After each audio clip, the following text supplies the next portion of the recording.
सभी मेरे पीछे कहें, बहने दे उसी हवा को जो छू ले हर एक दिल को। कहें से प्रभु से, बहने दे उसी हवा को जो छू ले हर एक दिल को। तेरा दर्शन हमें मिले, करते हैं प्रार्थना तुझसे। तेरी महिमा से, तेरी सामर्थ से फिर से तू अभिषेक कर।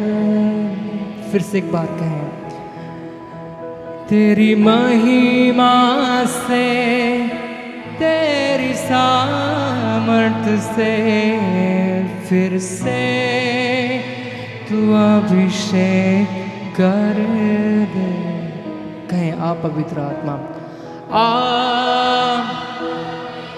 पूरे मन से कहें, दिल की गहराई से, ओ आ पवित्र आत्मा, आ पवित्र आत्मा, आ पवित्र आत्मा, पवित्र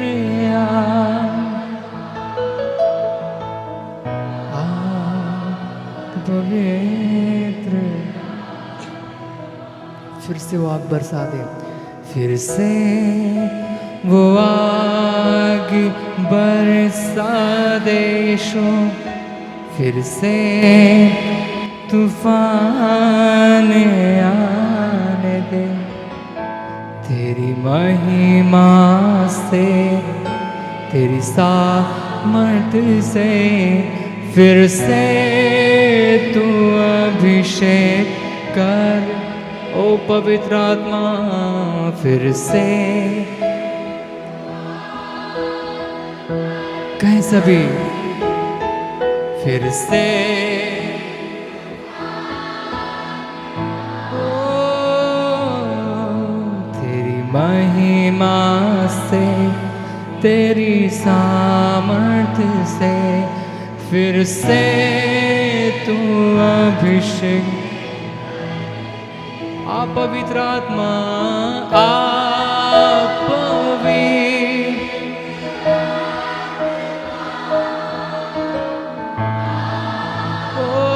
पवित्र आत्मा, ये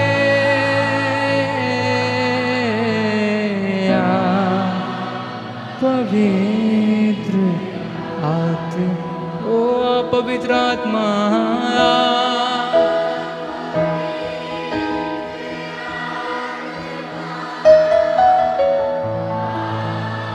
Jesus,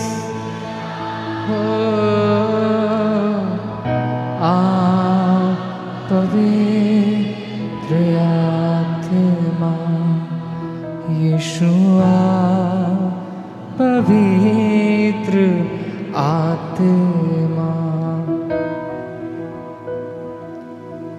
धन्यवाद पिता परमेश्वर प्रभु, पवित्र आत्मा परमेश्वर, हम आपका धन्यवाद करते हैं प्रभु, आपकी स्तुति, आपकी तारीफ करते हैं प्रभु, आपके नाम को धन्य कहते हैं पिता परमेश्वर। पिता आपकी उपस्थिति के लिए हम आपको धन्यवाद करते हैं, इस समय के लिए, इस अनुग्रह दया के लिए पिता परमेश्वर जो आपने फिर से में दिया है, जैसे कि आज हम फिर से हम आपकी आराधना करने पा रहे हैं प्रभु। पिता की आराधना में पिता परमेश्वर आप हम सब से बोलिए और बात करिए पिता, अपनी उपस्थिति से इस जगह को भरिए पिता। आपकी महिमा हो प्रभु जी।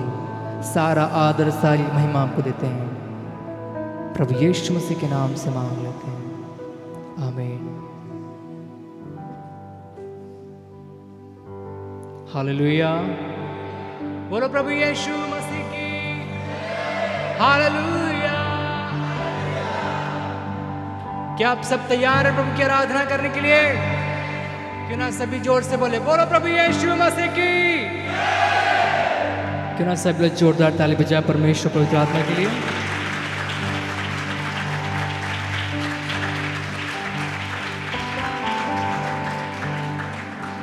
आज इस समय कि हम कुछ गीतों के साथ हम प्रभु की आराधना करेंगे और प्रभु के नाम को महिमा देंगे। कितनों को गीत आता है, बने रहो तू बने रहो, यीशु में बने रहो। सभी को आता है, तो मैं चाहूंगा कि हम सब लोग मिलकर ताली बजाकर हम प्रभु की महिमा करेंगे।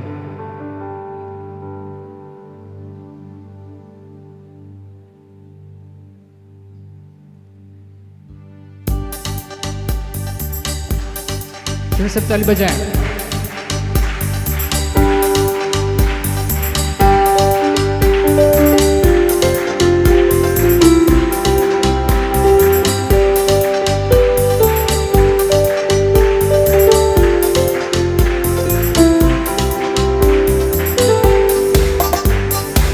बने रहो तुम, बने रहो, बोले सभी, बने रहो तुम, बने रहो तुम, यीशु में बने रहो, यीशु में बने रहो, यीशु में बने रहो। सभी गाएं, यीशु में बने रहो तुम, बने रहो तुम, बने रहो, बोले बने रहो तुम, बने रहो तुम, यीशु में बने रहो, यीशु में बने रहो।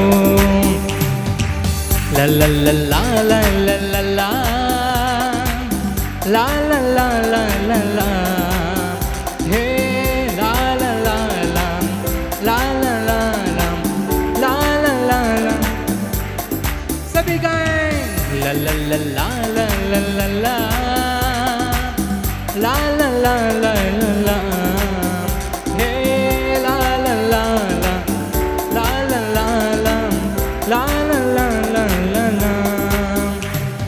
जैसे मछली बिन पानी के जिंदा न रहती है, वैसे ही विश्वासी जन यीशु बिन मुर्दा।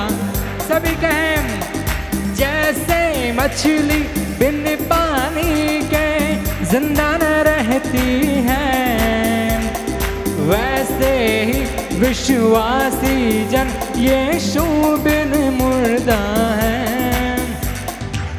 कसरत की जिंदगी पाने को, बोले कसरत की जिंदगी पाने को, यीशु में बने रहो, यीशु में बने रहो, बोले यीशु में बने रहो, यीशु में। ला ला ला ला ला ला ला ला ला ला ला ला ला, हे ला ला ला ला। सभी का प्रभु की महिमा के लिए ला ला ला ला ला ला ला ला ला ला ला ला ला ला, हे ला ला ला ला ला ला ला ला ला ला ला ला ला। जो डाली सदा फल लाती है, उसको छांटता है, प्यार खुदा जिसे करता है, उसको वो डांटता है। बोले कभी, जो डाली सदा फल लाती है, उसको वो छांटता है, प्यार खुदा जिसे करता है, उसको वो डांटता है।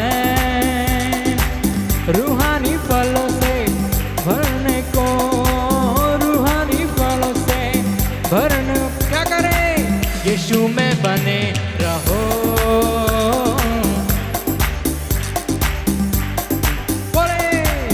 यीशु में बने रहो। ऊंची आवाज से कहें, यीशु में बने रहो तुम, बने रहो तुम, बने रहो, अरे बने रहो तुम, बने रहो तुम, यीशु में बने रहो, यीशु में बने रहो,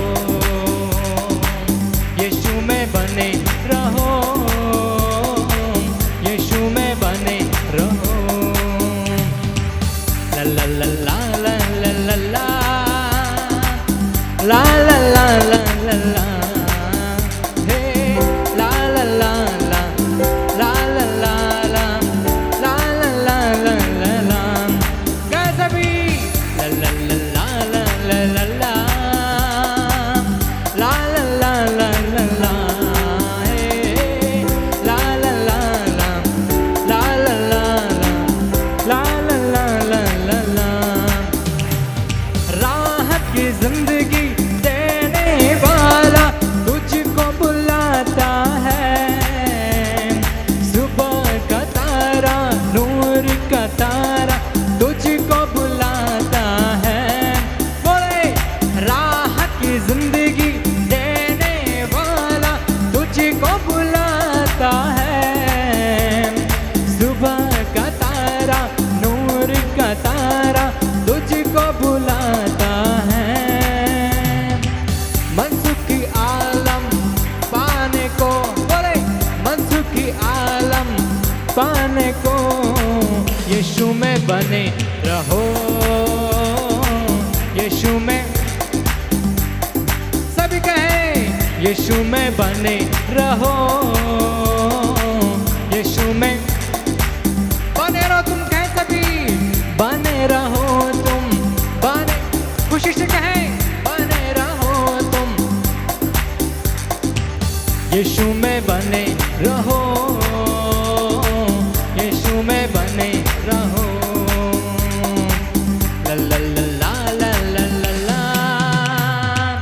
ला ला ला ला ला ला, हे ला ला ला ला ला ला ला ला ला ला ला ला ला, फिर से कहें, ला ला ला ला ला ला ला ला ला ला ला ला ला ला, हे हे ला ला ला ला ला ला ला ला ला ला ला ला ला ला। बने रहो तुम, बने रहो, बोले बने रहो तुम, बने रहो तुम, यीशु में बने रहो, यीशु में बने रहो, यीशु में बने रहो, यीशु में बने रहो, यीशु में बने रहो, यीशु में बने रहो। हालेलुया, बोलो प्रभु यीशु मसीह की। आज इस समय कि हम सब लोग अपनी आंखें बंद करें और कुछ देर हम सब लोग अपने हाथों को उठाकर परमेश्वर को धन्यवाद दें, प्रभु की उपस्थिति के लिए धन्यवाद दें। क्यों न सभी लोग कुछ देर अपने पूरे मन से परमेश्वर की आराधना करें, सभी अपने होठों खोलकर ऊंची आवाज से प्रभु को धन्यवाद दें।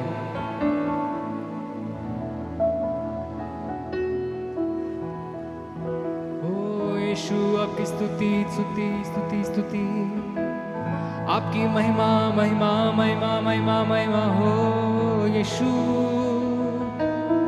ओ पवित्र पवित्र पवित्र मेरे स्वामी यीशु राजा, हम आपका धन्यवाद करते हैं, आपकी स्तुति हो hallelujah hallelujah hallelujah hallelujah hallelujah. ओ सामर्थी परमेश्वर, चंगा करने वाले परमेश्वर, आपकी महिमा हो, आपकी तारीफ हो मेरे यीशु धन्यवाद धन्यवाद धन्यवाद धन्यवाद। प्रभु अपनी महिमा से भरो, अपनी सामर्थ से भरो यीशु।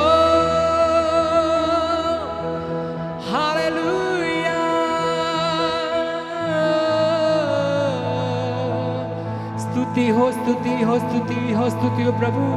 आप महान है, महान है, महान है, महान है। ओ थैंक यू जीसस। सभी परमेश्वर को आदर दे, महिमा दे, प्रभु की आराधना करें। Thank you Jesus. Hallelujah, hallelujah, hallelujah. अपने पूरे मन को परमेश्वर पर लगाएं। धन्य धन्य धन्य यीशु, आपकी महिमा महिमा महिमा महिमा महिमा महिमा महिमा महिमा महिमा महिमा महिमा महिमा महिमा महिमा महिमा महिमा। यीशु आपकी तारीफ हो, तारीफ हो, तारीफ हो, तारीफ हो, तारीफ हो, तारीफ हो। आपकी स्तुति हो मेरे यीशु। ओ सामर्थी परमेश्वर, आपका धन्यवाद, धन्यवाद, धन्यवाद, धन्यवाद, धन्यवाद, धन्यवाद, धन्यवाद, धन्यवाद।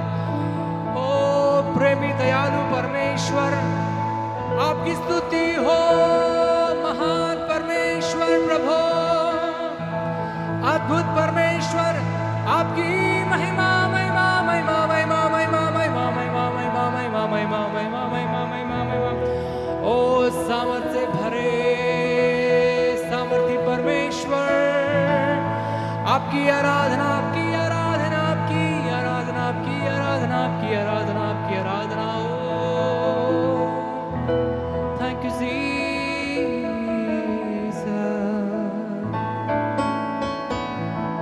ओ यीशु महान,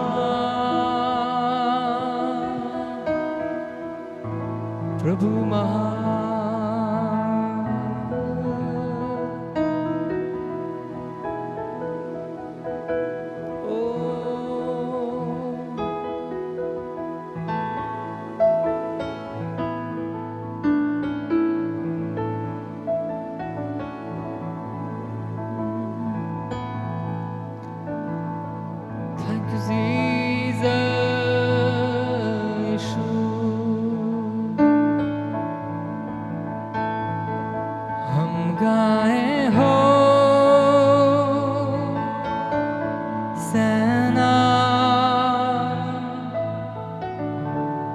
राजाओं का है राजा, तेरी महिमा होवे सदा। तू है प्रभु हमारा खुदा, गाए हो सेना। तू राजाओं का है राजा, तेरी महिमा होवे सदा। तू है प्रभु हमारा खुदा। प्यारे पिता, सभी कहें, तूने हमसे कितना प्यार किया। हमें पापों से छुड़ाने को अपने बेटे को कुर्बान किया। प्यारे पिता, तूने हमसे कितना प्यार किया। हमें पापों से छुड़ाने को अपने बेटे को कुर्बान किया। हम गाए हो सेना। सभी अपने हाथ उठा कर कहें, तू राजा हो। प्रभु को आदर दे, राजा के राजा, तेरी महिमा। ओ यीशु, तू है प्रभु हमारा खुदा। तू है प्रभु हमारा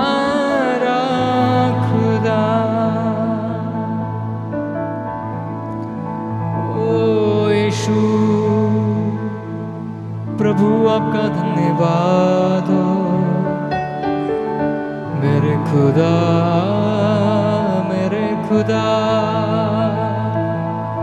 प्यारे पिता, आपकी स्तुति हो, आपकी आराधना हो। यीशु आपका धन्यवाद, धन्यवाद, धन्यवाद, धन्यवाद, धन्यवाद। ओ पवित्र पवित्र यीशु, आपकी स्तुति स्तुति स्तुति स्तुति स्तुति स्तुति हो, आपकी बड़ाई हो परमेश्वर, आपकी महिमा महिमा महिमा महिमा महिमा महिमा महिमा महिमा महिमा महिमा, आपकी महिमा हो महिमा हो महिमा महिमा महिमा महिमा हो, प्यारे यीशु।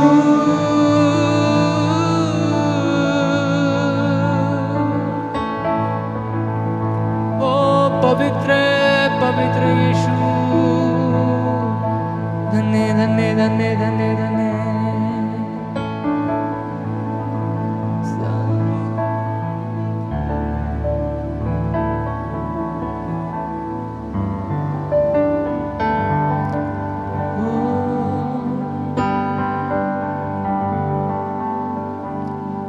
सारी दुनिया तेरी है, सब कुछ तूने रचाया है, मुझको भी तूने बनाया है, तेरे जैसा किया है, क्या दे सकता हूँ, क्या ला सकता हूँ, कहता तुझे बस शुक्रिया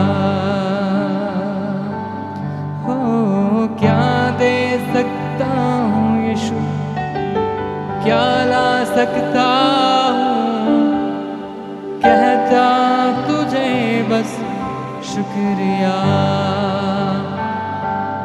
शुक्रिया शुक्रिया शुक्रिया यीशु तेरा। तुझ में ही मेरी सुबह, तुझ में ही हर शाम, तुझ में ही करता हर कोई का शुक्रिया करता हूँ मैं, लेके तेरा नाम, आदर और धन्यवाद आज तेरे नाम, शुक्रिया शुक्रिया शुक्रिया यीशु तेरा। तुझ में ही मेरी सुबह, तुझ में ही हर शाम, तुझसे ही करता शुरू हर कोई काम, शुक्रिया करता हूँ मैं, लेके तेरा नाम, आदर और धन्यवाद आज तेरे नाम, यीशु शुक्रिया शुक्रिया शुक्रिया यीशु तेरा।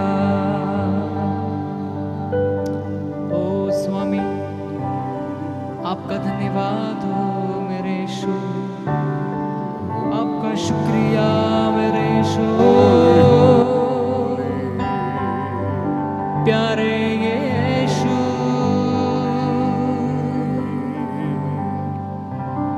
ओ सामर्थी परमेश्वर, आपका शुक्रिया।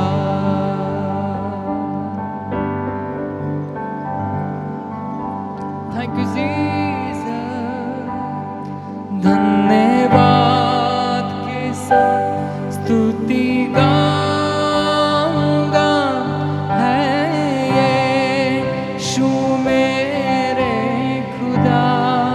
सब एक ऊंची आवाज से उपकार है तेरे हैं बेशुमार, कोटि कोटि स्तुति धन्यवाद। धन्यवाद के साथ, धन्यवाद के साथ स्तुति गाऊंगा, है यीशु मेरे खुदा। उपकार है तेरे हैं बेशुमार, कोटि कोटि स्तुति धन्यवाद, कोटि कोटि स्तुति धन्यवाद। स्वामी कोटि कोटि स्तुति धन्यवाद। हालेलुया, हालेलुया,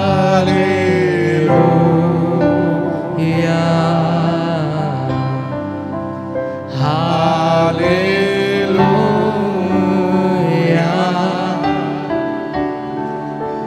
हालेलुया, स्वामी आपका धन्यवाद। हालेलुया,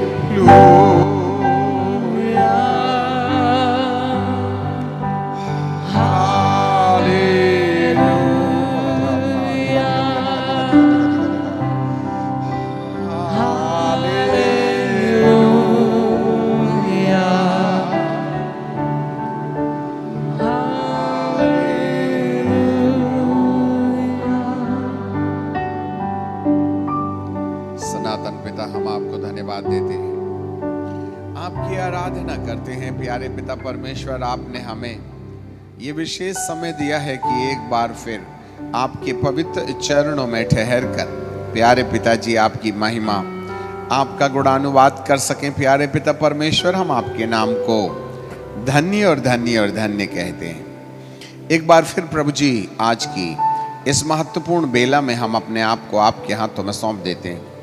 हमारी आपसे विनंती है कि आप अपनी विशेष दया दृष्टि हम सबके साथ बनाए रखें। प्यारे बाप आसमानी, ऐसी आप कृपा और दया कीजिएगा। सब बातों में श्रेष्ठ स्थान देते हैं, यीशु नासरी के नाम से मांग लेते हैं, आमीन।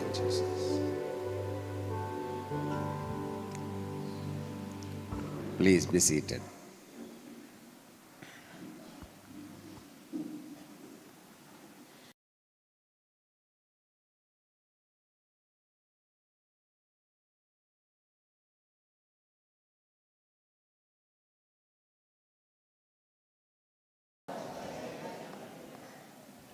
और ये भी देख लें, कोई परदेसी तो बाजू में नहीं है। ओके, सो प्रार्थना करते हैं और उसकी स्तुति करते हैं कि परमेश्वर पिता ने हम सबको एक बार फिर ये वक्त दिया है कि हम परमेश्वर के चरणों में ठहरकर उसकी अद्भुत बातों पर विचार कर सकते हैं। आज हमारे लिए एक विशेष दिन है जब हम बहुत से लोगों के लिए छुटकारे बाबत प्रार्थना करते हैं, और आज चंगाई और छुटकारे का दिवस है, जब प्रभु हम सब के ऊपर अपना हाथ बढ़ाएंगे और अपनी महिमा करेंगे। ऐसे समय में हम प्रभु परमेश्वर को धन्यवाद देते हैं। आज बाइबल के चिंतन के लिए जिस पाठ का चुनाव किया गया है वो है यूहन्ना रचित सुसमाचार और उसका 10वां अध्याय, बुक ऑफ जॉन चैप्टर 10।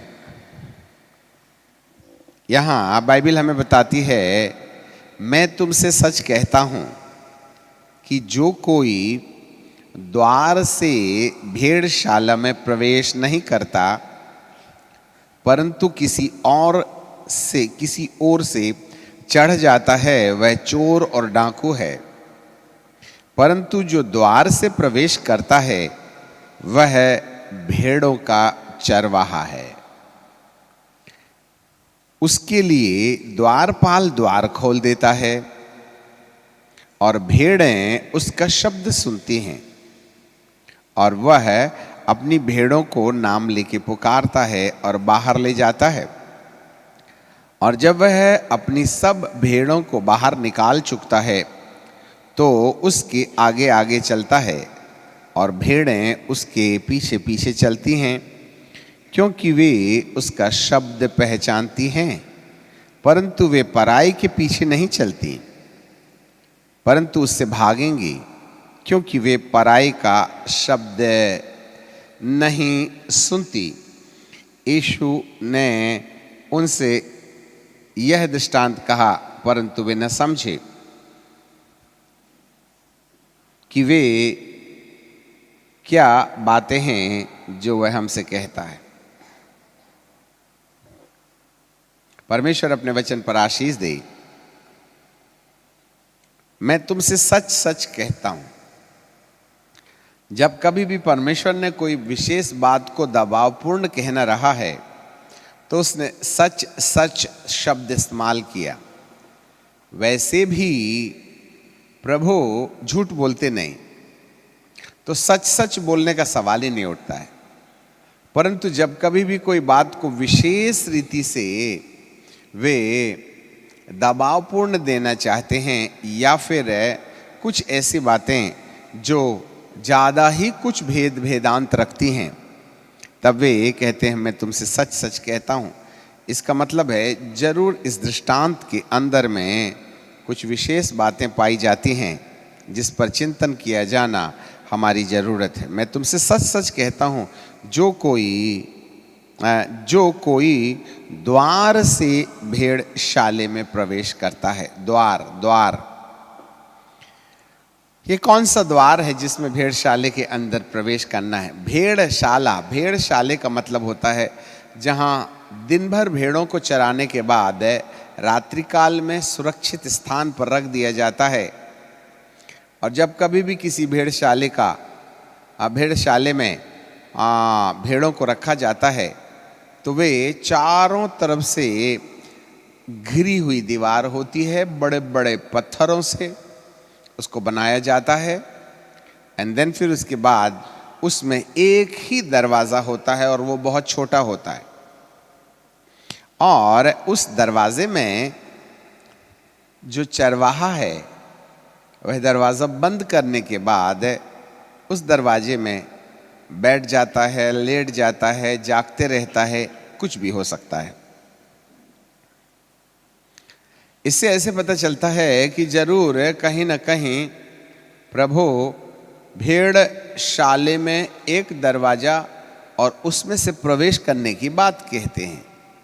अदन के बगीचे में भी एक ही दरवाज़ा था और वह पूर्व की ओर खुलता था। मिलाप वाले तंबू का भी एक ही दरवाज़ा था जो पूर्व की ओर खुलता था। और बाइबल हमें बताती है परंतु जो दूसरे पद में परंतु जो द्वार से प्रवेश करता है वह भेड़ों का चरवाहा है। द्वार से प्रवेश करता है वह भेड़ों का चरवाहा है। द्वार से प्रवेश, इसका मतलब है हम सब जो अदन के बगीचे के बाहर निकाले गए, हम सब जो मिलाप वाले तंबू के अंदर जा नहीं सकते हैं, हम सब जो सुलेमान के द्वारा बनाए गए मंदिर में प्रवेश नहीं कर सकते हैं, केवल याजक, एक आम जनता के लिए, एक आम व्यक्ति के लिए उस पवित्र भवन में प्रवेश करना पॉसिबल नहीं है। इसीलिए यहाँ पर भेड़शाले के, यहाँ पर चरवाहे को सबसे पहले अंदर प्रवेश करना है, क्योंकि जिस रास्ते से वह भेड़ों को आने की अनुमति देगा उससे पहले चरवाहे ने तय करना है। और मिलाप वाले तंबू में यदि आप देखें तो जैसे ही आप दरवाजे से अंदर आते हैं तो आंगन में एक पीतल की वेदी है, जिस वेदी में मेमने को बलिदान किया जाता है, जिससे कि वह बलिदान करने वाले और बलिदान जिसके लिए किया जाता है उसके पापों की क्षमा के लिए पशु बलिदान किया जाए। उस पशु की जगह प्रभु स्वयं ले लेते हैं और 4000 साल के बाद प्रभु यीशु मसीह उन तमाम पशुओं का स्थान एक ही बार अपने बलिदान के द्वारा हम सब के लिए एक चरवाहे का काम करते हैं।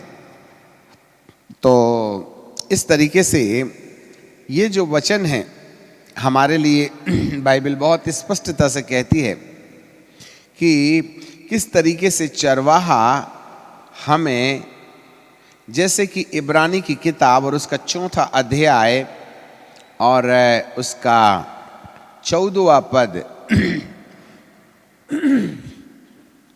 हिब्रू चैप्टर 4 एंड वर्स 14, हमारा ऐसा बड़ा महायाजक है जो स्वर्ग में होकर गया, अर्थात परमेश्वर का पुत्र यीशु, तो आओ हम उसके अंगीकार को दृढ़ता से थामे रखें, क्योंकि हमारा ऐसा महायाजक नहीं जो हमारी दुर्बलताओं में, निर्बलताओं में हमारे साथ दुखी न हो, वरन वह सब बातों में हमारी नाई परखा गया तो भी निष्पाप निकला। इसलिए आओ हम अनुग्रह की सिंहासन के निकट हियाव बांध करके चलें कि हम पर दया हो और वह अनुग्रह पाएं जो आवश्यकता के समय सहायता कर सकता है।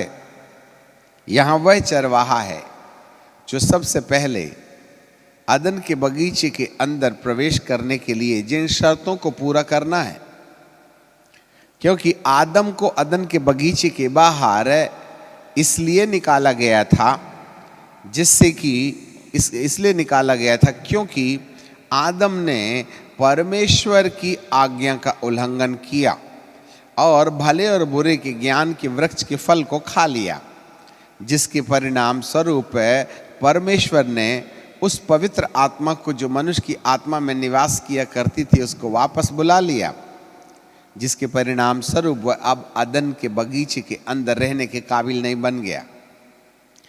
उसे अदन के बगीचे के बाहर निकाल दिया गया।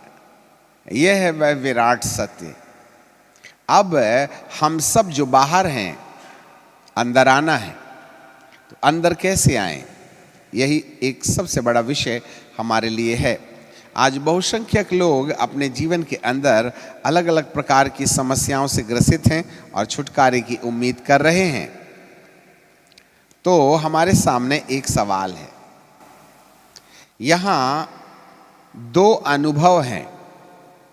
एक अनुभव है अदन के बगीचे के अंदर और दूसरा अनुभव है अदन के बगीचे के बाहर। अदन के बगीचे के अंदर जीवन है और अदन के बगीचे के बाहर मृत्यु के एहसास हैं।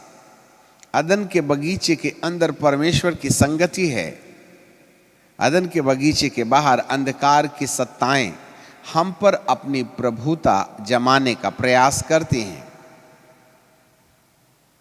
सारे मानव जीवन के अंदर पाई जाने वाली जितनी भी समस्याएं हैं, चाहे वह शरीर से जुड़ी हुई बीमारियां हो, चाहे मानसिक तनाव हो, चाहे पारिवारिक के बिछोह हो, चाहे आर्थिक समस्याएं हो, चाहे जीवन के अंदर में जो भी उलझने हों जिससे आज छुटकारा पाने की तमन्ना आप रख रहे हैं, आपको जानकारी मिले, ये सब अदन के बगीचे के बाहर वाला अनुभव है, जहाँ पर हम कहीं ना कहीं उन दुरात्माओं के संपर्क में रहते हैं।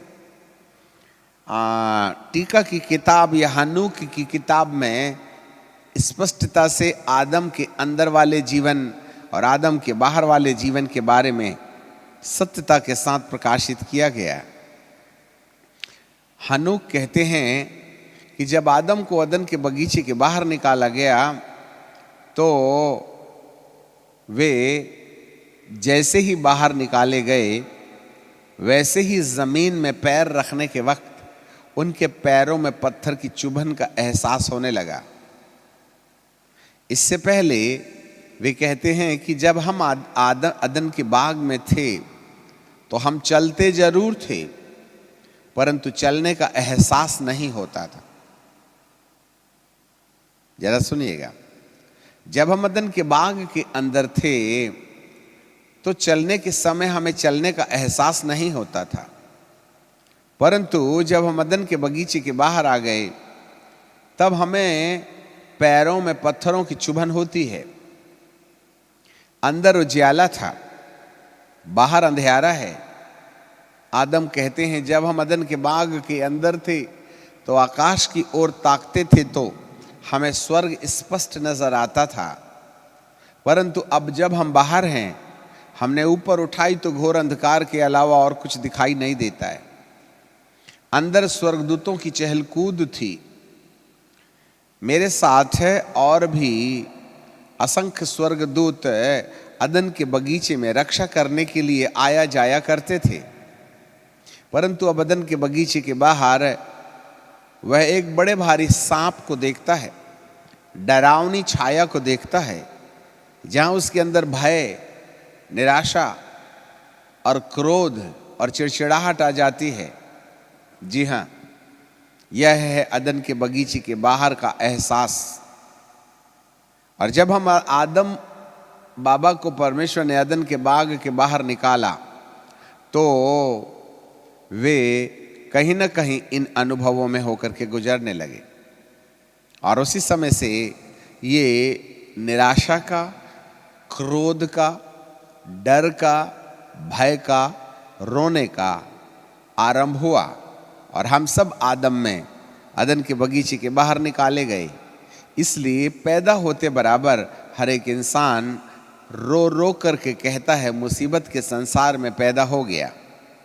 यदि दादी और नानी को मालूम है जब कभी भी किसी बच्चे को जन्म लेना होता है तो माता अपनी धाय के साथ एक अलग कमरे में होती है, और बच्चा जन्मने के समय उसे प्रसव वेदना होती है, और प्रसव वेदना के बाद सारे पुरुषों को बाहर निकाल दिया जाता है, चाहे अब बाप भी होगा तो भी।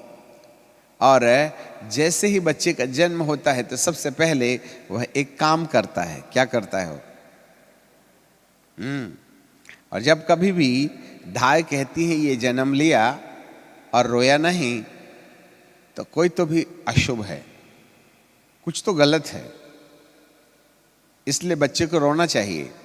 और पैदा हुआ बच्चा ना रोए तो उसको कान में बहुत जोर से, है ना, प्लेट का हल्ला करके बेचारे को रुला देते हैं, डर के मारे वो रोने लगता है।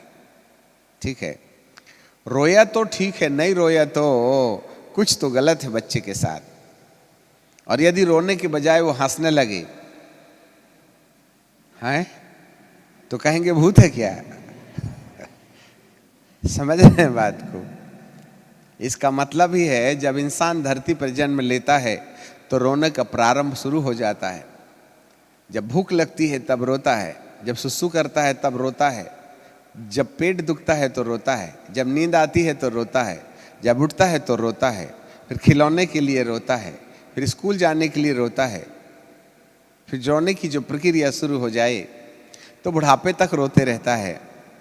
और जब रोते रोते थक जाता है तो पप्पा की सांस अंदर की अंदर और बाहर की बाहर, तब हम सब उनको देख करके वो तो चले गए, हम रोना शुरू कर देते हैं।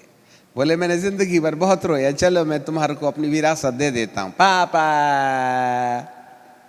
पूरा समाज और परिवार रोता है, नहीं आए तो ड्रामा तो करना पड़ता ही पड़ता है।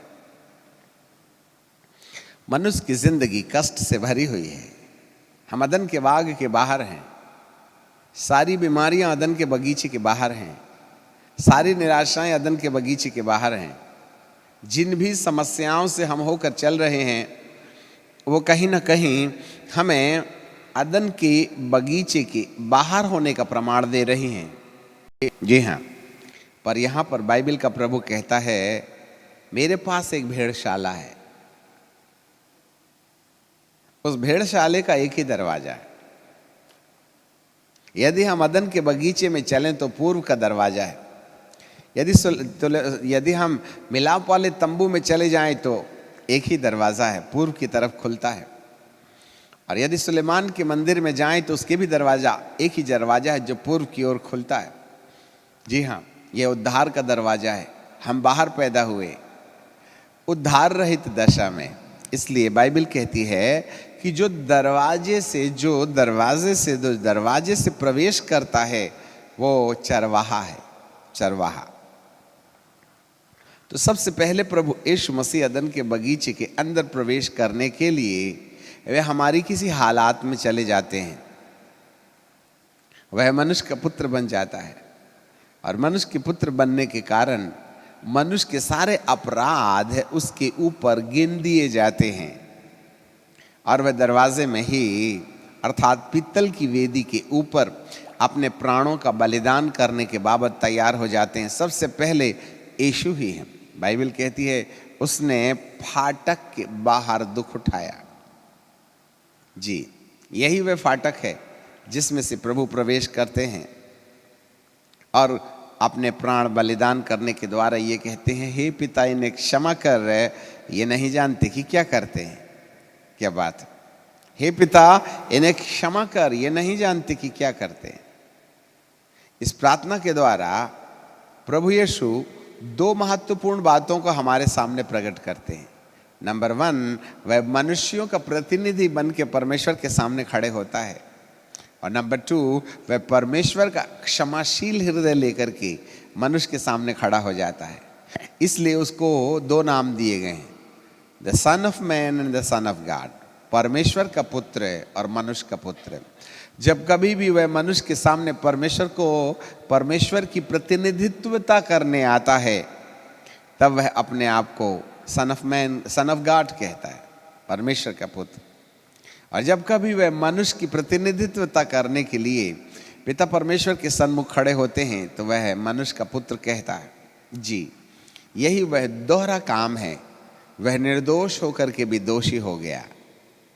उसमें पाप नहीं था, उसमें कोई दोष नहीं था। वह गाली बक के गाली नहीं देता था। वो पैदा होने के वक्त से ही पवित्र आत्मा की सामर्थ्य में पैदा होने के कारण कहीं ना कहीं आदम के DNA से रहित व्यक्ति था और इस कारण से उसे निर्दोष साबित किया गया। और यह निर्दोषिता है जो प्रभु यीशु को हमारे अदन के बगीचे के सारे अनुभवों को, जहां पर रोना, बीमारी, गरीबी, निराशा, समस्याएं पाई जाती हैं, उनको प्रभु अपने ऊपर ले लेते हैं। एक तो वह निर्दोष हैं और दूसरा वो दोषी हो गए। ये दोष उनका अपना नहीं था, परंतु ये दोष हमारा था।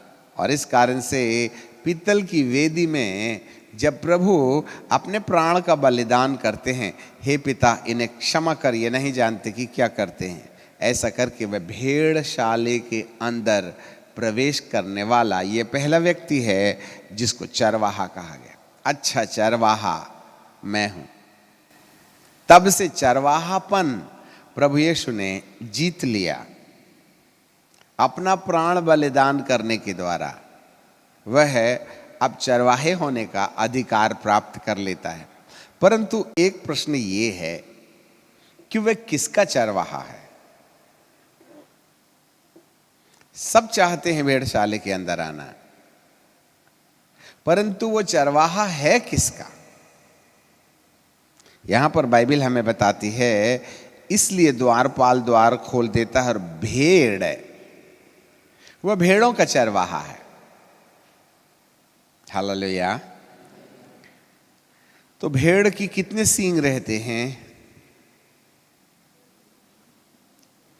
2 कि 3? अच्छा, भेड़ के रहते भी हैं। ये तो सबसे बड़ी गरीबी है, हमको भेड़ के सींग दिख गए।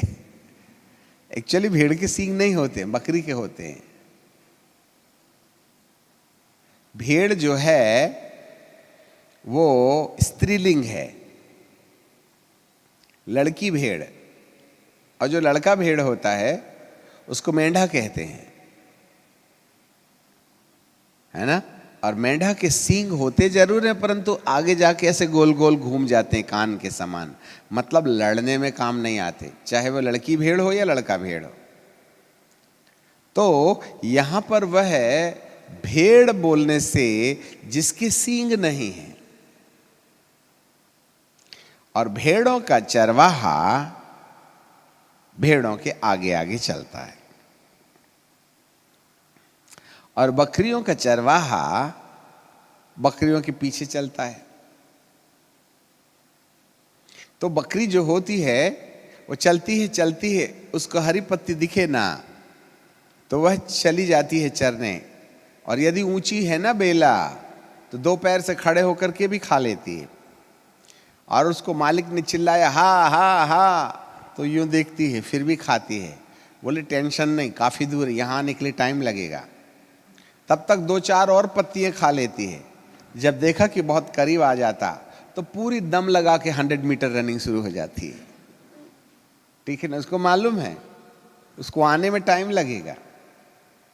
सो कई लोगों की प्रकृति ऐसी ही रहती है बकरियों वाली, वो एक दूसरे को ना सींग मारते हैं, पता नहीं किसको किसको मारते हैं। भारी मात्रा में जवान बच्चे लोग अपने माँ बाप को सींग मारते हैं।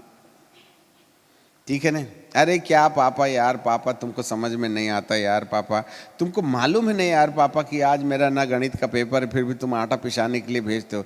देखो यार पापा तुम टेंशन मत दिया कर, और देखो तुम सुधर जाओ। अच्छा, वाह रे संतान बाप को सुधारने चली। तो इस तरीके से हम यार बना लेते हैं पापा को। अब ज़्यादा भी प्यार मत करो। एक जमाना था जब अपने पिता को पिताश्री कहा जाता था, उसके चरण स्पर्श किए जाते थे, जिसके सामने खड़े होने के लिए हमको 4 बार सोचना पड़ता था। आजकल आधुनिक ज़माने के लोगों ने बाप की कीमत तो बिल्कुल ऐसे कर दिया, थोड़ी मोड़ी अंग्रेजी क्या आ जाए तो हमने उसका नाम ही बदल दिया, डैड। यदि डैड को अंग्रेजी से हिंदी करो तो मरा। सो हम कहते हैं हाय डैड, मतलब आए मरे। तो बाप को श्राप दे रहे हैं, अंग्रेजी पूरी बोलो, डैडी बोलो, डैड लगा के। यदि शैतान ने अंग्रेजी में डैड को हिंदी करके सुन लिया तो पापा की डिलीवरी करीब आ जाएगी। इसलिए श्राप ना दें, डैडी बोलिएगा। सो ये जो आधुनिक जमाने की जो प्रचलन है उसमें हम सारी मर्यादाओं को लांघ जाते हैं। सो ये सब बकरी होने का प्रमाण है। अब तुमको ब्लड प्रेशर नहीं होगा तो क्या करिएगा, क्योंकि लड़ते जो हो पति के लिए, जा तेरा तो ना हो जाए कबाड़ा, ट्रक के नीचे आ जा, हमारी तो जिंदगी बर्बाद हो गई है, और हड्डियां तोड़ते ऐसे कर, कट कट कट कट, मरता भी नहीं, जा सत्यानाश हो जा तेरा। ये बकरी का आचरण है। पतिदेव है। अब्राम की पत्नी का नाम था सारा, और सारा अपने पति को स्वामी कहा करती थी, स्वामी। सो जब हम बंगाल में गए तो हम प्रार्थना में कहते थे हे स्वामी, तो कई लोग मुंह में हाथ रख करके हंसने लगे, ये स्वामी क्या होता है। तो बंगाली भाषा में एक स्त्री अपने पति को स्वामी कहती है, मतलब हस्बैंड, राइट। तो कम से कम हम अपने अब वास्तव में ठीक तो है, कलीसिया तो लड़की है ना, और प्रभु हमारा आत्मिक पति, पिता, दुल्हा सब ना है। सो हम दुल्हन है ना, चर्च को फीमेल बोला है ना। सो हम भेड़ हैं, लड़की भेड़ है, हम दुल्हन हैं, वो हमारा दूल्हा है, हमें उसे स्वामी कहना चाहिए। पति भी हमारा स्वामी होता है। परंतु कॉलेज में पढ़ते पढ़ते हो गया जिगी जिगी, तो कॉलेज में हम कहते थे डानियल नाम है, डन्नू, ठीक है ना। अब शादी हो गई फिर भी कहते डन्नू।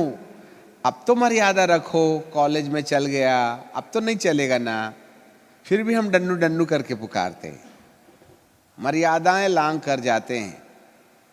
सो ये सब बकरी का आचरण है। हमें अपने पति को स्वामी कहने से अंगीकार करना चाहिए, हम उसके सानिध्य हैं। जी हाँ। सो न जाने हमारे जीवन के अंदर में बकरियों की तरह कितनी ढेर सारी लड़ाइयाँ होती हैं, जिसमें हम अपनी इज्जत के लिए लड़ते हैं, अपनी आवश्यकता के लिए लड़ते हैं, अपनी वस्तुओं के लिए लड़ते हैं, पता नहीं किस किस बात के लिए हम लड़ पड़ते हैं। तो चरवाहा कहता है मुझे पीछे रहना पड़ेगा, यदि मैं आगे चला गया तो ये कभी भी जहाँ मैं जा रहा हूँ वहाँ नहीं पहुँचेंगे, इसलिए लकड़ी लेकर के वो हा हा ही हु करते रहता है, जिससे कि वह उनको आगे ले जा सके, नहीं तो पता नहीं कौन सी सेमी की बेला में ये टूट पड़े।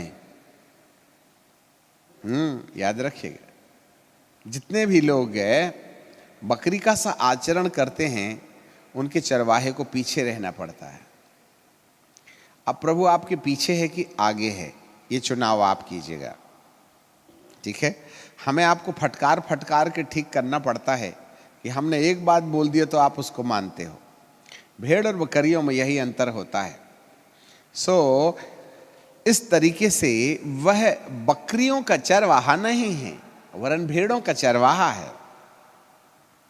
और भेड़ों का चरवाहा भेड़ों के आगे आगे चलता है। क्यों चलता है?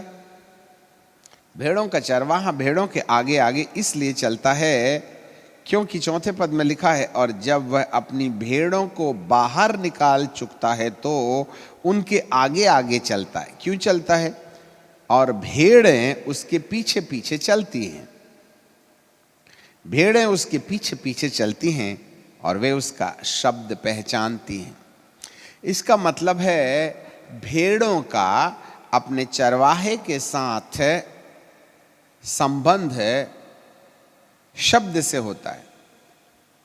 भेड़ों के चरवाहे, भेड़ें अपने चरवाहे का कपड़ा देख करके उसके पीछे नहीं चलती, उसकी दाढ़ी देख के नहीं चलती, उसकी लंबाई चौड़ाई देख के नहीं चलती, उसने डीओ मार के रखा है चलो सूंघ करके चलते हैं इसके पीछे, ऐसा कोई रास्ता नहीं है। परंतु चरवाहे और भेड़ के बीच में जो रिश्ता है वह है चरवाहे की आवाज। क्योंकि भेड़ें चरवाहे की आवाज सुनती हैं, और जब चरवाहा आगे चलता है तो एक विशेष प्रकार की आवाज लगाता है, आह आह आह आह, या कुछ भी जो भी है, हमें नहीं मालूम। ठीक है, तो इस तरीके से भेड़ें उसका शब्द सुनती हैं। देखो, आपको अपने जीवन को भेड़शाले के अंदर जाने वाले रास्ते का चुनाव करना है। अब जरा देखिएगा, यहां से जा रही है भेड़, तो भेड़िया कहां से आएगा? सामने से आएगा।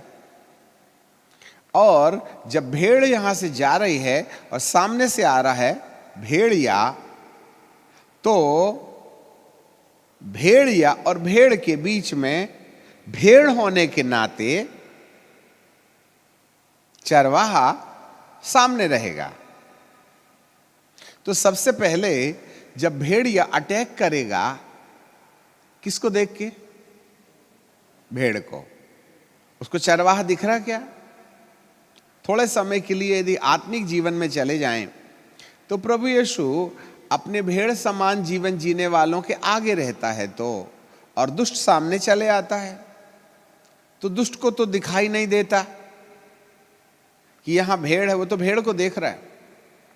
अब भौतिक रीति से आ जाएं तो भौतिक रीति से भेड़िए को भेड़ की खुशबू आ जाती है, और सामने में भेड़ों का चरवाहा है, और उसके हाथ में मोबाइल नहीं रहता। क्या रहता है? डंडा। बोलो डंडा, लव यू करने के लिए। हाँ, तो सामने से आ रहा है भेड़िया और भेड़ पीछे है, तो सबसे पहले भेड़िए के साथ इनकाउंटर किसका होगा? भेड़ों के चरवाहे का। और बाइबल कहती है कि भेड़ों का चरवाहा भेड़ों के लिए अपने प्राण देता है। हाँ, यीशु ने उनसे कहा 7वें पद में, मैं तुमसे सच सच कहता हूं, भेड़ का द्वार मैं हूं, और जितने मुझसे पहले आए वे सब चोर और डाकू हैं। अच्छा देखिएगा 11 पद में, अच्छा चरवाहा मैं हूं, अच्छा चरवाहा भेड़ों के लिए अपना प्राण देता है। क्यों? जबरदस्ती जहर खा लेता क्या? नहीं नहीं नहीं। क्यों प्राण देता है चरवाहा? भेड़िए को मारने के लिए वह उस दम तक लड़ते रहेगा जब तक उसके प्राण न चले जाएं। अब हमारे चरवाहे ने तो पहले ही भेड़शाले के अंदर प्रवेश करने के बाद मर गया और मृतकों में से जी उठा, और जी उठने के बाद तो उसको महिमा की देह मिल गई, और जब महिमा की देह मिल गई तो उसको मरने का सवाल ही खत्म हो गया। एक बार जरूर मरा था, इसलिए इससे पहले की भेड़ों को भेड़शाले के सुनो जरा ध्यान से, कहानी जरूर है। भेड़ों को भेड़शाले के अंदर ले जाने से पहले वह स्वयं भेड़शाले के अंदर गया, जिससे कि चरवाहा होने का अधिकार प्राप्त करे, क्योंकि पवित्र स्थान आंगन में उसने पित्तल की वेदी में अपने प्राण बलिदान करने के द्वारा अपने मरने वाले शरीर को अमर शरीर में रूपांतरित कर दिया है।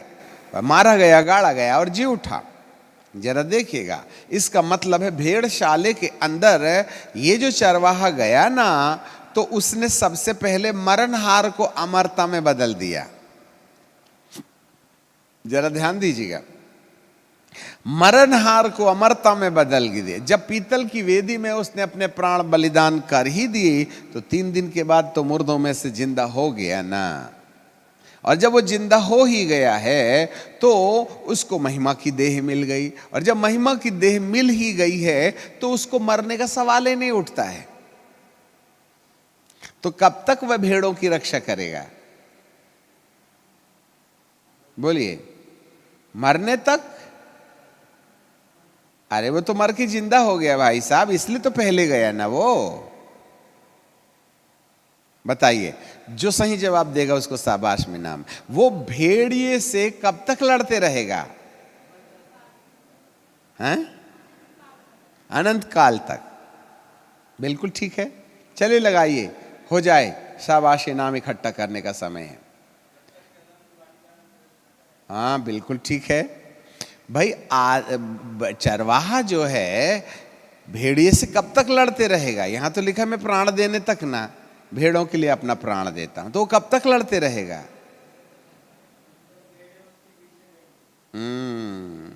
ठीक है,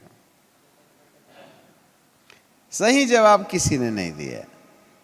जरा सुनिएगा, अरे भाई साहब, वह उस समय तक लड़ता रहेगा जब तक कि भेड़िए का खेल खत्म ना हो जाए, और जब भेड़िए का खेल हो ही गया, अब किससे लड़ेगा? हवा से? अनंत काल तक कैसे लड़ेगा वो तो एक ही घुमाएगा, सामने वाले का काम कर देगा, फिर तो टेंशन फ्री हो जाएगा ना। उसका प्राण तो भेड़िया नहीं ले सकता ना, इसलिए भेड़िए को चरवाहे का प्राण ले लेना चाहिए, उसको काट लेना चाहिए, उसको तकलीफ दे देना चाहिए। ऐसा होने से पहले ही उसने अपने आप को एंटीबॉडी बना लिया था। मतलब भेड़िए का मेरा कुछ कार्य है, क्योंकि मैंने भेड़शाले के अंदर अर्थात मिलाप वाले तंबू के अंदर प्रवेश करके अपना खुद का प्राण बलिदान करने के द्वारा मुर्दों में से जी उठने के पश्चात जब मैंने महिमा की देह पहन ही ली है, तो अब भेड़िया मेरा क्या बिगाड़ेगा? बल्कि मैं ही बिगाड़ूंगा उसका।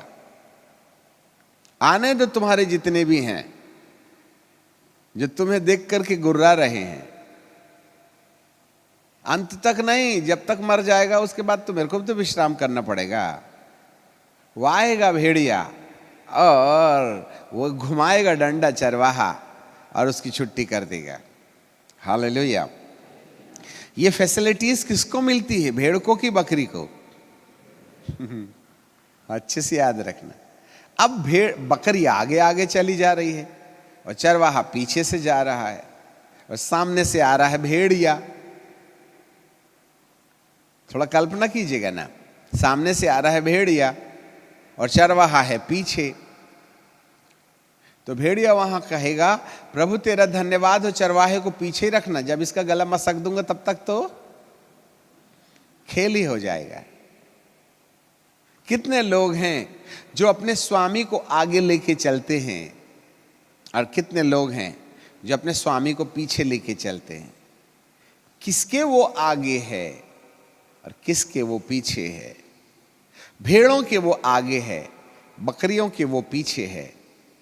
यदि वो भेड़ों के आगे है तो दुश्मन भेड़ों का कुछ नहीं कर सकता। इसलिए परमेश्वर ने भेड़ों को सींग नहीं दिया, क्योंकि मैं तुम्हारी ओर से लड़ूंगा। परंतु बकरियों को सींग दिया है, क्योंकि मैं पीछे रहता हूं, इसलिए अपनी रक्षा आप ही कीजिएगा। हालेलुया। अपनी रक्षा आप ही कीजिएगा। इसलिए सींग वालों के लिए प्रभु टेंशन नहीं लेता। जिसका सींग नहीं है, प्रभु की जवाबदारी बढ़ जाती है। अरे इसका सींग नहीं है, बचाना तो पड़ेगा ही, इसलिए आगे चलते हैं अपन।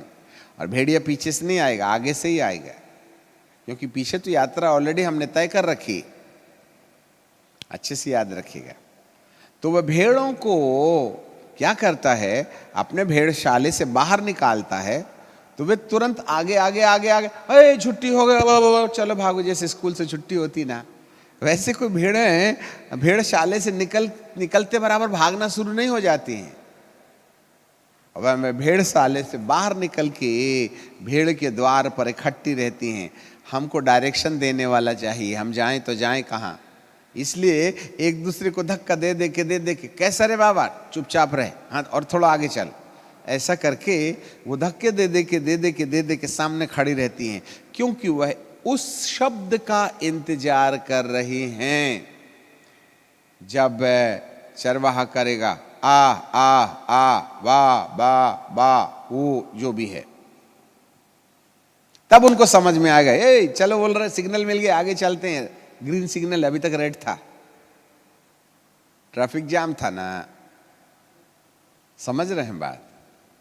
आपका आपके प्रभु के साथ उसकी डील डॉल से रिश्ता है, उसकी आशीषों से रिश्ता है, उसके चमत्कार से रिश्ता है, उसने आपके लिए बड़े बड़े काम किए हैं, इससे रिश्ता है, या उसके शब्दों से रिश्ता है कि वह आपको अपने पीछे आने के लिए बोल रहा है।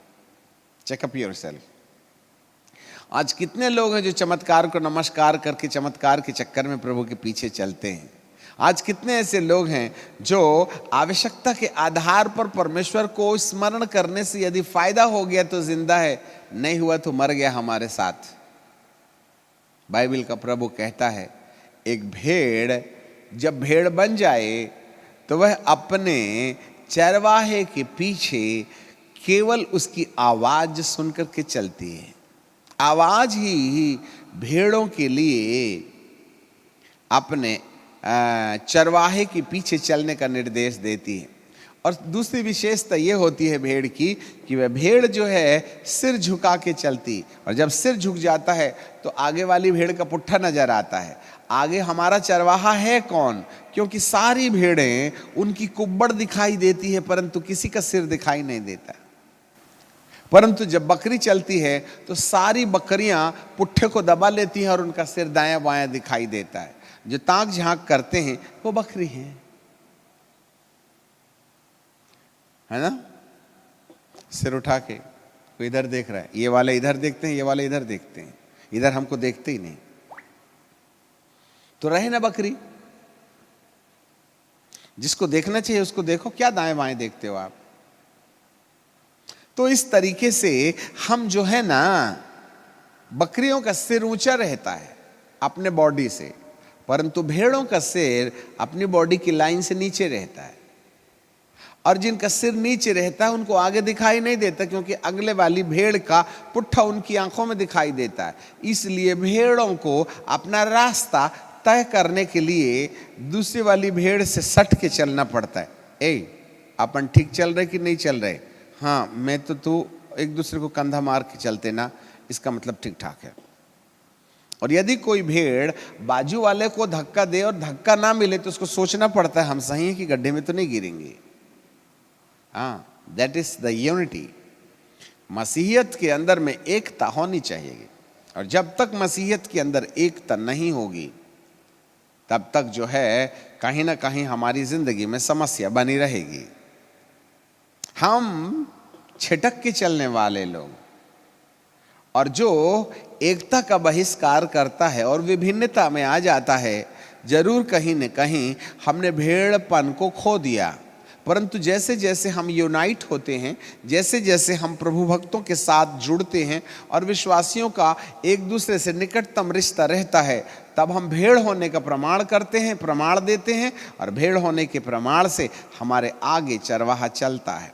और यही वह दशा है जो आपको अदन के बगीचे अंदर जाने में आपकी मदद करेगा। अच्छे से याद रखिएगा, जरूर यीशु ने कह दिया मैं दरवाजा हूं, पर उसने ये भी कहा था कि मैं तुम्हारे पहले दरवाजे से प्रवेश होता हूं, मैं चरवाहा हूं। फिर उसके बाद वह भेड़ों को अंदर लेके जाता है, और ले जाने के बाद में कहता है सब अंदर आ जाओ, और एक एक को अंदर करके दरवाजा बंद कर देता है, और दरवाजे में फिर वह डंडा लेकर के, है ना। और आपको मालूम है भेड़शाले के चारों तरफ बड़े बड़े पत्थरों की दीवार है, और ऊपर से उसको लकड़ियों के साथ और मिट्टी डाल दिया। हम पीछे दिनों में सऊदी अरब गए थे, सलाला गए थे, जहाँ अय्यूब की टूम है। अय्यूब की टूम में जाने के वक्त हमको भेड़शाला देखने का मौका मिला। तो वहाँ भेड़ें होती हैं, भेड़ भी देखी हमने, घास नहीं होता फिर भी भेड़ वहाँ होती हैं। एक ऐसी ऊंची पहाड़ी जिसमें पीछे की तरफ में बहुत बड़ी चट्टान होगी, जो मिट्टी में फंसी है। उसके बाजू से बड़ी बड़ी चट्टानें ऐसा रख के एक के ऊपर एक के ऊपर एक के ऊपर एक के ऊपर ऐसा करके चारों तरफ से घेर दिया जाता है, और एक छोटी सी 2 चट्टान की जगह बीच में छोड़ दी जाती है। और ये चट्टानें इतनी बड़ी बड़ी होती हैं कि यहाँ से हवा पास भी हो सकती है। फिर मोटी मोटी बड़ी बड़ी बल्लियों को, लकड़ियों को ऐसे खड़ा कर दिया जाता है, जो खजूर की लकड़ियाँ होती हैं। और फिर इसके ऊपर में वो खजूर की लकड़ी के ऊपर में फिर आड़ी वाली लकड़ी भी रख देते हैं, और जो भी वेस्टेज है उसको एक के ऊपर एक के ऊपर एक रख देते हैं, और उसको इतनी मट्टी डाल देते हैं, इतनी मट्टी डाल देते हैं, पूरा की पूरा ऊपर से पहाड़ जैसे दिखाई देता है। हाँ, जिससे कि वहाँ जो भयानक गर्मी होती है, ऊपर की मट्टी उसको सेक लेती है, रोक लेती है, और इस भेड़शाला के नीचे बिल्कुल एसी टेम्परेचर रहता है, और बीच में जो हवाएं आने के लिए जगह रहती है, वो अंदर उनको सफोकेशन जैसा नहीं लगता, और बिल्कुल छोटा सा इतना बड़ा दरवाज़ा रहता है, और उसमें भी एक बड़ा पत्थर लुढ़काने की सुविधा होती है।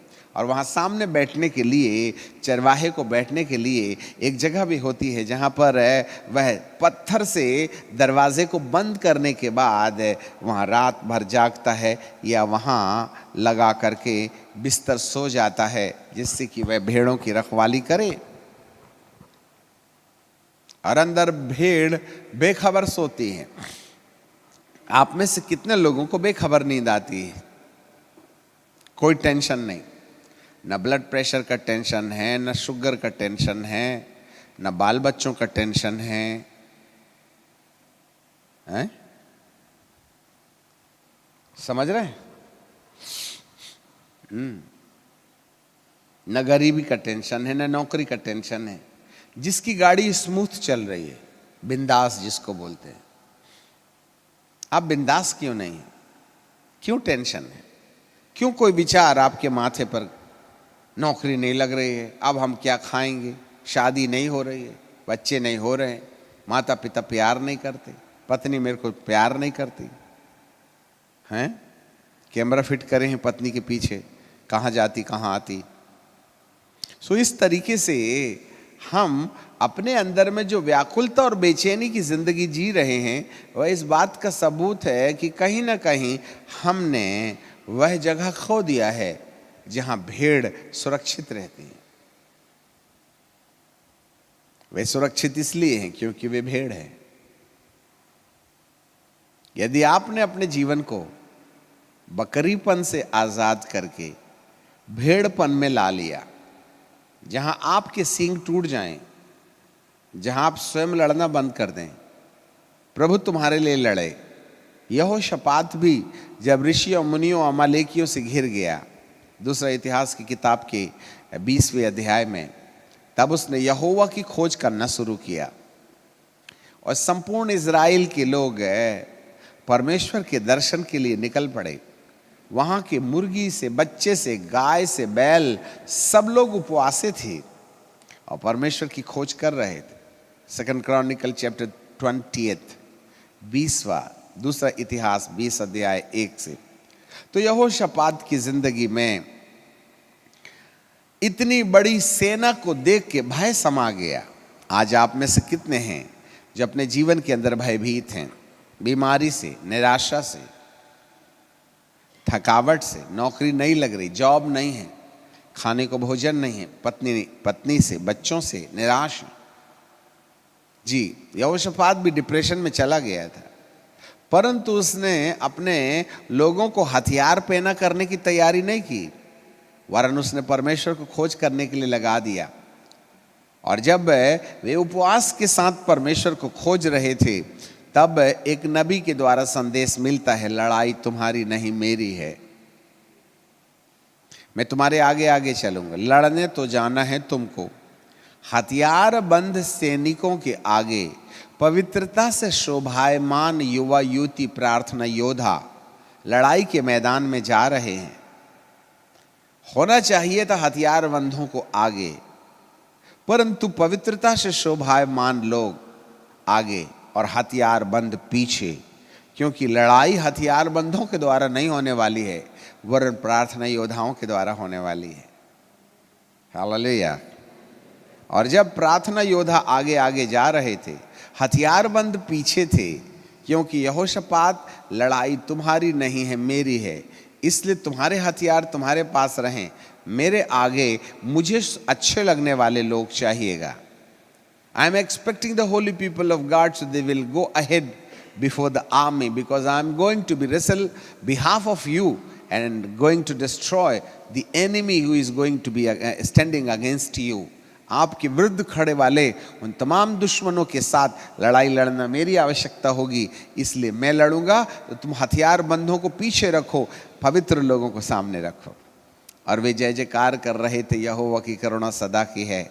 बस क्या था, इसी बीच में आसमान से परमेश्वर उतरे और जितने भी लोगों ने उनको चारों ओर से घेर रखा था, परमेश्वर उन पर टूट पड़ा और उनके अंदर कन्फ्यूजन की आत्मा आ गई। वो बोले दुश्मन यही है, ये बोले दुश्मन यही है, आए थे तीन तरफ से घेर करके और वे आपस में ही लड़ने लगे। और उन्होंने आपस में ही एक दूसरे का इतना नरसंहार किया कि उसमें से आखिरी जो बचा उसने खुद ही पेट में भाला मार लिया। तो यहोशापात और उसकी सेना हालेलुया करते हुए गई और कहने लगे, क्या बात है, ये आते नहीं, ऐसी डिप स्लीप में चले गए, रात को ज्यादा पी लिए थे क्या? जब एक व्यक्ति ने जाके देखा, उठना रे, सुबह लड़ने के लिए तैयार नहीं हो रहे क्या? अब जिंदा रहता तो बोलता ना, पूरी की पूरी सेना मरी पड़ी थी। अब लगे वो उनके कान के वाले और गले की माला। अब समझ में नहीं आता कि ये अन्य जाति लोग लड़ाई में गए थे तो सज धज के पार्टी के समान ऑर्नामेंट क्यों पहने थे?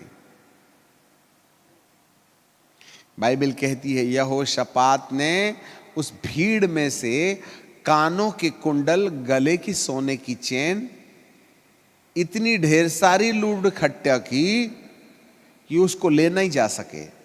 3 दिन तक ढोते थे बोरों से सोना और चांदी। मच्छर को मारने का जितना खून निकलता है ना, उतना भी एक तलवार में खून नहीं लगा, और लूट ढो रहे थे 3 दिन तक। तुम तोले की बात करते हो, क्विंटलों से वो लेके गए थे। रहे ना तुम गरीब की गरीब। जब प्रभु आपकी ओर से लड़ता है तो वह सबसे पहले दुश्मन का सफाया करता है, और दुश्मन का जो भी है वो हमारे को लूट में दे देता है। तो दुश्मन को लूटना सीखो, खुद से नहीं, परमेश्वर लुटवाएगा तुमको। तो उस भेड़शाले के अंदर प्रवेश हो जाइए। जो भेड़शाले के अंदर रहता है उसको अनसिक्योरिटी फील नहीं होती है। How many people are feel that they are unsecure in their family, in their life, in their office, in their business? Unsecurity feel होती है, असुरक्षा महसूस होती है। और जितने लोगों को असुरक्षा महसूस होती है उनकी जिंदगी का ये प्रमाण है कि आप भेड़शाला के अंदर नहीं हैं।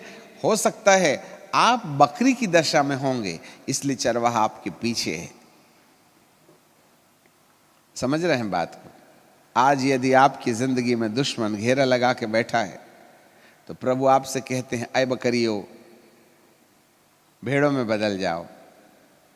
अब बकरी भेड़ में बदल नहीं सकती है, परंतु आत्मिक जीवन में जो बकरी का स्वभाव है उसका परित्याग करके हम भेड़ों की क्वालिटी में आ जाएं तो प्रभु हमारे आगे आगे चलने लगेगा। फिर वह हमको भेड़शाला के अंदर ले जाएगा और दरवाजे में खुद बैठा रहेगा। और वो भेड़शाला चारों तरफ से और ऊपर से भी बंद है। ऊपर से कितनी भी गर्मी आ जाए, आफ्टरनून में 12 बजे के बाद सारी भेड़ों को अंदर ले जा लेते हैं और 4 बजे तक भेड़ें अंदर रहती हैं। और जब सूरज ढल जाता है तब चरवाहा फिर निकालता है, 7 बजे तक उनको रखता है बाहर और फिर उनको अंदर ले आता और खुद दरवाजे पर बैठे रहता है। तो ओरिजिनल भेड़शाला हमने देखा, पुराने जमाने की भेड़शाला।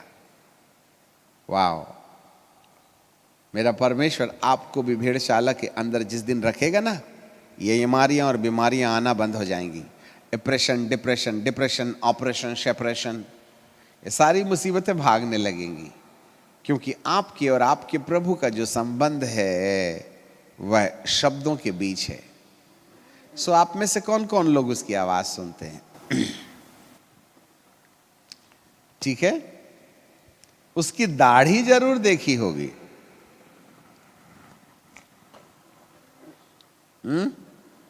उसका गाउन देख करके भेड़ नहीं भागती, उसकी आवाज सुनती। इसलिए मेरी आपसे एक विनती है, प्रभु की आवाज सुनने के लिए अपने कान के लिए दुआ करें कि परमेश्वर आपको हाक लगाए और आप उसकी सुन लें और उसके निर्देशानुसार चलें, तो आप महफूज रहिएगा। यदि आपने खुद लड़ने का कोई उपाय किया तो बकरी की तरह वह पीछे आ जाएगा। आओ हम परमेश्वर से भेड़ होने का वरदान मांगे। प्रभु, मैंने यहोशापात के समान तेरी खोज करनी है। मैं अपने हथियारबंद योद्धाओं को पीछे रख दूंगा और प्रार्थना करने वाले प्रार्थना योद्धाओं को आगे रख लूंगा। ऐसे समय में आप मेरे आगे आगे चलेंगे। सो ये वो वक्त है जब 2021 के धीरे धीरे अब हम ढलानों के पड़ाव में हैं और 2022 में न जाने क्यों आगे आने वाले महीने में ही विपरीत परिस्थितियां दानों की तरह हमारे सामने खड़ी हो जाएं। इस समय हमारे बचाव के लिए हमारी क्षमता, हमारी योग्यता, हमारी क्वालिटी हमारी मदद नहीं करेगी, वरन केवल यह है कि हम प्रभु को खोज लें। Seek the presence of God, परमेश्वर को खोजें, उसके पीछे रहें, यहोशापात के समान खोजें। पढ़ने वाले पढ़ते रहें, काम करने वाले काम करते रहें, परंतु हर एक व्यक्ति की सबसे बड़ी ज़रूरत ये रहे कि मैं यहोशापात के समान आपकी खोज करूंगा। यस, मुझे भेड़ बना दे, मैं अपनी डिग्निटी खो दूं, अपनी आइडेंटिटी खो दूं। मैं एक दूसरे के साथ धक्का में धक्का दे करके अगली भेड़ के साथ साथ चलने से ये अंदाज लगाऊं कि मैं सही रास्ते पर चल रही हूं। और हम जब अपने चरवाहे की आवाज सुनेंगे तो बेखटके भेड़ें अपने चरवाहे के पीछे चलती हैं। आपको इतनी अच्छी नींद आएगी कि आप 5 बजे दुआ के लिए नहीं उठिएगा। ठीक है? हाँ, ऐसा मत करना। समझ में आ गए भाई? नहीं जी, प्रभु ने तो हमको ना नींद वो उसमें दिया है, क्या बोलते हैं, इसलिए हम तो 9 बजे उठेंगे। पादरी साहब तुम ही कर लेना 5 बजे दुआ। समझ में आ गई बात? आप ही ने तो बोला था नींद दान में देता है, तो मैं क्या करूंगा उठ के सुबह 5 बजे? हम तो 8 बजे उठेंगे। अच्छा जी, मिस ट्रांसलेशन मत कीजिएगा आप। समझ में आ गई बात? सो मेरा प्रभु आपको कह रहा है, मैं तुम्हारा चरवाहा हूं, आओ हम भेड़ बन जाएं। और जो भेड़ है वो सुरक्षित है।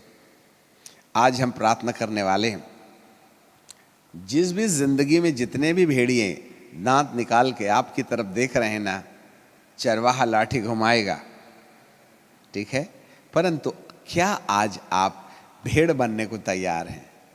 जिस दिन भेड़ होगी, बीमारियों का बिल नहीं बने, दवाइयों का बिल नहीं बनेगा, कर्जा नहीं लेना पड़ेगा। प्रभु हमारी हर एक आवश्यकताओं को पूरा करेंगे। हम टेंशन फ्री रहेंगे, क्योंकि हमको मालूम है हमारा चरवाहा एक बार तो मर गया, पर अब नहीं मरने वाला है। इसलिए जब तक सामने वाले का निपटारा नहीं करेगा ना, वो सांस नहीं लेगा, वो मरेगा नहीं, मार के ही छोड़ेगा। इसलिए भेड़ बिल्कुल टेंशन फ्री रहती है। प्रभु आपको भी वहां टेंशन फ्री लाना चाहता है, जिससे कि आप अदन के बगीचे के अंदर आ जाएं। डराने वाला बाहर है, अदन के बगीचे के अंदर नहीं आ सकता, याद रखिएगा। वो come inside the garden of Aiden so you can save yourself. आप अपने जीवन के अंदर डिप्रेशन, ऑपरेशन, सेपरेशन में ना रहें। आज हम आपके लिए प्रार्थना करना चाहते हैं। यदि आप में से कोई बीमार है, कोई निराश है, कोई अपने जीवन के अंदर कई दिक्कतों में पड़ा हुआ है, अपने सीने पर हाथ रख के सबसे पहली प्रार्थना के आयाम में ये कहे, लड़ाई मेरी नहीं आपकी है, यहोशापात के समान। हे प्रभु मुझे भेड़ बना दे और मेरे आगे चल। और जब मुझे भेड़ के रूप में देखेगा तो मेरे आगे आगे चलेगा, और जब वो मेरे आगे चलेगा, ओहो हो, तो भेड़िए का ना खेल सुनिश्चित है, पर मेरे प्रभु का कुछ नहीं होने वाला है, क्योंकि वह तो मर करके जी उठा है। तो अब वो मरने वाला है नहीं। एक बार प्रवेश करके दे दिया प्राण, अब तो लेके रहेगा। क्या प्राण? किसका? भेड़िए का, आपका नहीं, ठीक है ना। भेड़िया तुम्हारा कुछ नहीं कर सकता। बोलिए, भेड़िया मेरा कुछ नहीं कर सकता। वो जी उठा है, वो मरेगा नहीं, मर के जी उठा है, मार के ही छोड़ेगा। हालेलुया। तो चरवाहे को आगे जाने दो ना, क्यों टेंशन लेते हो आप? मार के ही छोड़ेगा वो। हाँ, वो खा के नहीं आएगा, मार डाल के ही आएगा। आज आपकी बीमारी को ही ऐसा मारेगा कि दम ले पूरी जान ले लेगा। आपके डिप्रेशन, ऑपरेशन, सेपरेशन का गला घोंट देगा। उसके पास लाठी है, और वो लाठी अधिकार की लाठी है, जो 44 साल तक मूसा लेके चला। उसी लाठी से समुद्र फटा था, याद रखना। वही लाठी चट्टान पर पड़ी थी, तब ना पानी निकला था। उसी लाठी को ऊपर उठाया था, जिससे कि आकाश से ना मन्ना गिरना शुरू हुआ था। वही लाठी चरवाहे के हाथ में, और वो चरवाहा तुम्हारे सामने है। वह लाठी उपाय करने वाला परमेश्वर है। प्रार्थना करेंगे। Thank you Jesus. हालेलुया। हमें नहीं मालूम है आप कौन कौन से प्रकार के दबाव में पाए जाते हैं। आप जिस भी दबाव में हैं, उसी दबाव से आज़ादी प्राप्त करने के लिए अपने सामने में चरवाहे को देखें, जिसके हाथ में लाठी है। यस, चाहे बीमारी का भेड़िया, चाहे शुगर का भेड़िया, चाहे ब्लड प्रेशर का भेड़िया, चाहे आपके जीवन के अंदर कैंसर का भेड़िया, पेट में दर्द का भेड़िया, घर परिवार में झगड़ा झांसा पैदा करने वाला भेड़िया, गरीबी पैदा करने वाला भेड़िया। हालेलुया। इस समय जो तकलीफ देने वाली दुरात्माएं आपके तन, मन, धन, परिवार, व्यापार के अंदर में हैं, उनके विरुद्ध है आज चरवाहा अपनी लाठी घुमाएगा। The authority of Christ Jesus is going to destroy the head of the devil. There will be no any enemy can harm us, because our deliverer is going ahead. He is walking ahead. He is fighting through the behalf of us, O Lord. Yes, वो हमारे पक्ष में होकर के लड़ाई लड़ रहा है। हाँ पिता परमेश्वर, मैं पहले भेड़ होने के लिए दुआ मांगता हूँ। प्रभु मुझे भेड़ बना दीजिएगा, मुझे भेड़ बना दीजिएगा, मुझे भेड़ का आचरण दे दीजिएगा, मुझे भेड़ का आचरण दे दीजिएगा। मेरा मन भेड़ के समान परमेश्वर की सुरक्षा के दायरे में चले जाए। यहोशापात के समान लड़ाई में बंद कर देता हूँ। मेरे परमेश्वर मेरी ओर से लड़ना शुरू करे। हम परमेश्वर की खोज कर रहे हैं। आए पिता परमेश्वर आप कहाँ हैं? यहोशापात के समान हम परमेश्वर को खोज रहे हैं। यहोशापात के समान हम परमेश्वर को खोज रहे हैं। आए परमेश्वर, लड़ाई हमारी नहीं आपकी है, ऐसा कहने के लिए आपका वचन हमारे जीवन के अंदर में काम करना शुरू हो जावे। Yes Lord, wonderful Jesus, wonderful Jesus. जब कोरोना भेड़िया के समान हमारी ओर गुर्रा रहा है, आने वाला कोरोना भी हमारे सामने भेड़िए के समान खड़ा हुआ है। आने वाले सताव हमारे सामने भेड़िए के समान खड़े हुए हैं। हमारी गरीबी भेड़िए के समान खड़ी हुई है। हमारे परिवार के अंदर में पाई जाने वाले झगड़े झांसे भेड़िए के समान खड़े हुए हैं। यस पिताजी, आज हमारे पास में काम नहीं है, जॉब नहीं है। ये जॉब का नहीं रहना भेड़िए के समान हमें दांत निकाल के देख रहा है, परंतु आप हमारे चरवाहे हैं। आप हमारे चरवाहे हैं। आप हमारे सामने खड़े हुए हैं। भेड़िए के ऊपर आए परमेश्वर आपकी लाठी बरसने लगे। आए परमेश्वर आपकी लाठी बरसने लगे। आपकी लाठी बरसने लगे। यस लोग, जो जहां जहां बीमार है, बीमारी के भेड़िए, आए बीमारी के भेड़िए, आए गरीबी के भेड़िए, आए निराशा के भेड़िए, आए गरीबी के भेड़िए, जॉब का नहीं रहने वाला भेड़िया, देख हमारा चरवाहा तेरे सामने खड़ा हुआ है। हे प्रभु, यहोशापात के आगे आगे आप चले, आज हमारे आगे आगे चलिएगा और अपनी लाठी घुमाइए, अपनी लाठी घुमाइए, अपनी लाठी घुमाइए, अपनी लाठी घुमाइए। यस यस यस, हर अंधकार की सत्ता के ऊपर में आज मेरा प्रभु अपनी लाठी घुमा रहा है। आज मेरा प्रभु अपनी लाठी घुमा रहा है। ओ यस, भेड़िया का सिर फोड़ा जा रहा है, बीमारी का सर फोड़ दिया जा रहा है। यस, ओ ऋषि मुनि अमालेकी आपस में लड़ना शुरू हो गए हैं। शैतान के राज्य में कंफ्यूजन पैदा हो जाए, अंधकार के राज्य में कंफ्यूजन पैदा हो जाए। प्रभु आपके भक्तों के आगे आगे चलो, प्रभु अपने भक्तों के आगे आगे चलो। ओ राजा, कोरोना के भेड़िए को नाश कर दो, कोरोना के भेड़िए को नाश कर दो। आने वाले कोरोना के भेड़िए के ऊपर में प्रभु आपकी लाठी चलने पाए। प्यारे पिता, सारी बीमारियां प्रभु यीशु मसीह के अधिकार की लाठी के द्वारा टूटती चली जाए। लड़ाई हमारी नहीं, यीशु मसीह के द्वारा होने वाली है। इसलिए आए मेरे यीशु, जितने लोग यहाँ आज आपका वचन सुन रहे हैं, जितने लोग बीमारी के लिए प्रार्थना कर रहे हैं, आज उनके ऊपर आपकी सामर्थी लाठी चलने लगे। तंत्र मंत्र जादू विद्या के ऊपर में परमेश्वर की लाठी चलने लगे, परमेश्वर की लाठी चलने पाए। विरोधी ताकतों के ऊपर में परमेश्वर की लाठी चलने लगे। रबा रबा रबा रबा रबा। परमेश्वर पिता, परमेश्वर आपका धन्यवाद। महान परमेश्वर, जैसे आप यहोशापात के आगे आगे चले, अपने बच्चों के आगे आगे चलिएगा। जो भी भेड़िया उनके ऊपर नाराज होकर गुर्रा रहा है, उनको फाड़ना चाहता है, आपकी लाठी उसका सर तोड़ने पाए, उसका सर तोड़ने पाए, बीमारी का सर तोड़ने पाए, निराशा का सर तोड़ जाए। ओ तमाम भेड़िए, तेरा विनाश आ गया है। भेड़िए, तेरा विनाश आ गया है। भेड़िए, तेरा विनाश आ गया है। ओ हालेलुया, हालेलुया, हालेलुया। प्यारे पिता परमेश्वर, आपकी बड़ी महिमा हो रही है राजा। जो जहां जहां YouTube में देख रहा है, जो Facebook में देख रहा है, जो Zoom में देख रहा है, प्रभु आप स्वयं जहां जहां कमरे में ये Zoom में देख रहे हैं, टीवी में देख रहे हैं, ओ चरवाहा उनके घर में उतर आया है। लाठी लेके चरवाहा उतर आया है। आपके घर के शैतान भाग रहे हैं, आपके परिवार की समस्याएं टूट रही है।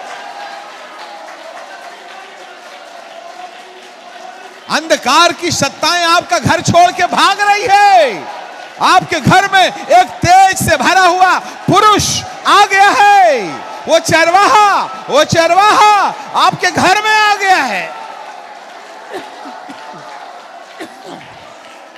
Yes Lord. प्यारे पिता, आपका धन्यवाद करते हैं मेरे स्वामी। पिता, आप हर एक व्यक्ति के सामने खड़े हुए हैं और उसके दुश्मन के साथ आप लड़ाई लड़ रहे हैं। आपका हथियार हर एक दुश्मनों के विरुद्ध काम कर रहा है। सारी अंधकार की जो रणनीति है, ओ शैतान की युक्तियों के विरुद्ध आपका हाथ बढ़ रहा है। शैतान की युक्तियों के ऊपर आपका हाथ बढ़ रहा है।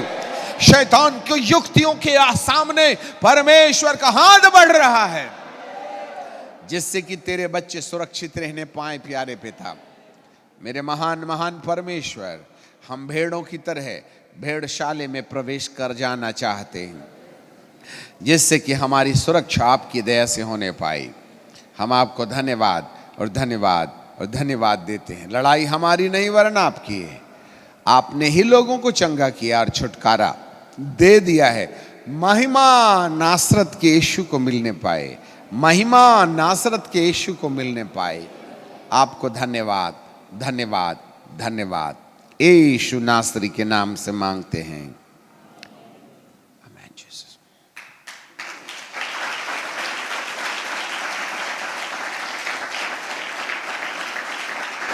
हालेलुया। परमेश्वर पिता को धन्यवाद देते हैं।